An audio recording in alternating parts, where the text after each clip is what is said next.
បាទសួស្តីបងប្អូនអរគ្នាជួបគ្នាជាមួយមីនម៉ាកូផ្ដល់តម្រុយបាទទៀតហើយបាទដោយសារតែថ្ងៃនេះអត់សូវមានគូចឹងមានចង់លើកឡើងមកពីគូបាទគឺបាល់ប្រទេសការប្រកួត friendly បាទគូទី1នោះគឺអ៊ីស៊ីបប៉ះគ្នាជាមួយនឹងរុស្ស៊ីបាទហើយគូទី2បាទអេឡង់ប៉ះគ្នាជាមួយនឹងបាទកាតាតោះផងក៏ចូលរួមទូទីលេងជាមួយមិត្តអរគ្នាថាក្រុមពីរគូនេះក្រុមណាឈ្នះក្រុមណាហើយស៊ីគ្នាប្រមាណគ្រាប់បាទក៏ចូលរួមទូទីលេងក្នុងវីដេអូនេះទាំងអស់គ្នាហើយក្រុមពីរនេះបងប្អូនចង់លេងបាទគូទី1អេស៊ីប៉ះគ្នាជាមួយនឹងរុស្ស៊ីមានសុំណាបងប្អូនលេងទៅខាងបាទអេស៊ីផងដែរមានជឿជាក់ថាបាទអេស៊ីជំនាញច្បាស់អេស៊ីអញ្ចឹងបើសិនជាបងប្អូនឆ្លាញ់មានសុំណាបងប្អូនវាយឈ្នះដាច់បងប្អូនគុំវាយតក្របហើយគូទី2អេឡង់ប៉ះគ្នាជាមួយនឹងបាទកាតាមានសុំណាបងប្អូនលេងទៅខាងអេឡង់ផងដែរហើយយប់នេះ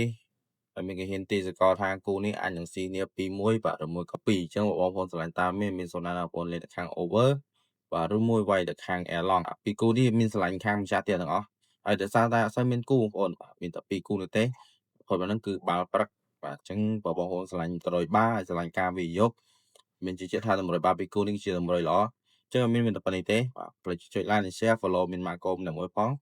បើជាកន្លះច្រើនមានធ្វើវីដេអូបន្តសូមអរគុណសូមជម្រាបលាជួបគ្នាវីដេអូក្រោយ